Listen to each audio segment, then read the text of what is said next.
साथियों नमस्कार। आज का वीडियो का मुख्य विषय है कि स्त्री की पंचम भाव में कौन से ग्रह शुभ फल देते हैं तथा कौन से ग्रह अशुभ फल देते हैं। ध्यान से सुनिए। स्त्री के पंचम भाव में कौन से ग्रह शुभ फल देते हैं तथा कौन से ग्रह अशुभ फल देते हैं। किस ग्रह का स्त्री के जीवन में कौन सा योगदान होता है, इसी विषय पर हम विस्तार पूर्वक चर्चा करेंगे। तो देखिए, लिखा हुआ है नष्टात्मजाम रविकुजो खलु पंचमस्तो चंद्रात्मजो बहुसुताम गुरु भार्गवो च राहुर्ददाति मरणम रविजस्व रोग कन्या निधान मुदरम कुरुते शशांक। तो ध्यान से देखिए, यहाँ पर लिखा हुआ है जिस स्त्री के पंचम भाव में, अर्थात जिस स्त्री के पंचम भाव में यदि सूर्य अथवा मंगल हो, रवि कुजो, सूर्य अथवा रवि माने सूर्य, कुजो माने मंगल, मंगल हो, तो जिस स्त्री के पंचम भाव में सूर्य और मंगल हो तो संतान को कष्ट देता है। ऐसा सूर्य और मंगल क्या देता है? संतान को कष्ट देता है, चाहे सूर्य हो या मंगल हो। यहाँ पर खलु भी लिखा हुआ है। खलु माने निश्चय ही संतान के लिए कष्ट होता है। और यदि बुध और शुक्र हो, चंद्रात्मजो बहुसुताम गुरु भार्गवो च,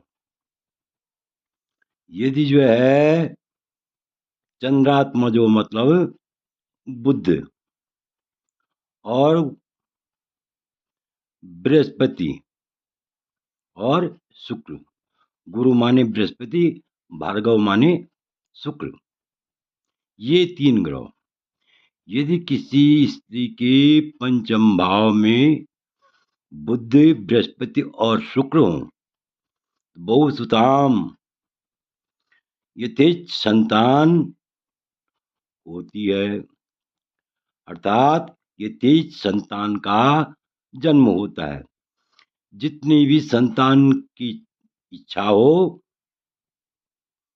उस अनुसार जो है, यदि आप जो है एक ही संतान चाहते हैं या दो ही संतान चाहते हैं या तीन चाहते हैं, जो भी हो, तो यानी मन इच्छित संतान की प्राप्ति होती है। और राहु ददाति मरणम, यहाँ पर आगे लिखा हुआ है राहु और केतु। राहु और केतु से क्या होता है? स्त्री स्वयं कष्टी होती है, स्त्री को जो है मृत्यु तुल्य कष्ट होता है। और रविजय रोग है, रविज कहते हैं, रविपुत्र कहते हैं शनि को।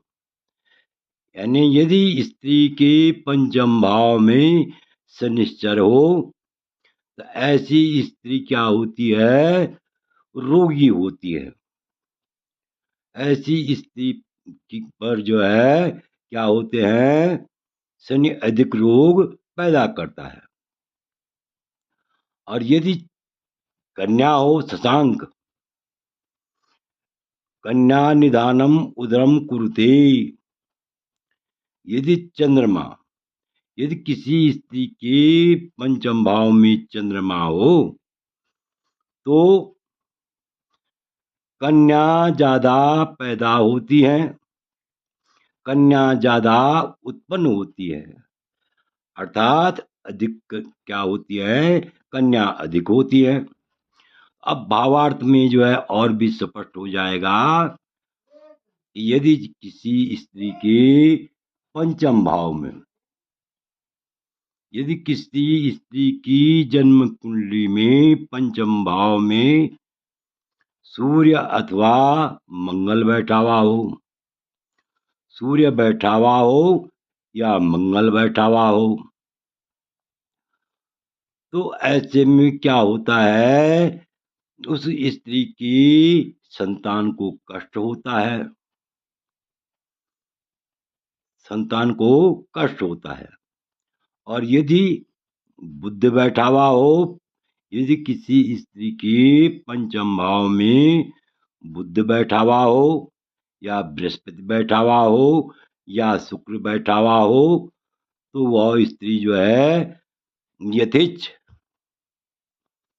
यानी जितने पुत्र पुत्री की इच्छा होती है, तो अनेक पुत्रवती का मतलब क्या है, यहाँ पर अनेक पुत्र तो अब बात रही नहीं अनेक पुत्रों की, लेकिन यथेच्छ इच्छा के अनुसार जो है संतान का जन्म होता है, अर्थात जितनी संतान चाहे उतनी संतान उत्पन्न होती है। और राहु और केतु क्या करता है, यानी मृत तुल्य कष्ट करता है। और शनि, यदि पंचम भाव में शनि बैठा हुआ हो, तो पंचम भाव का शनि यानी अधिक रोग पैदा करता है। इससे स्त्री क्या होती है, अनेक प्रकार के रोगों से ग्रसित रहती है। और यदि चंद्रमा, यदि किसी स्त्री के पंचम भाव में चंद्रमा हो, तो कन्या ज्यादा होती है।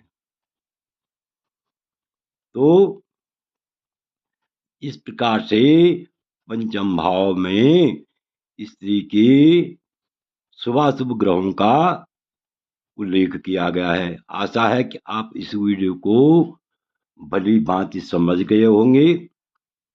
आपसे अनुरोध है कि यदि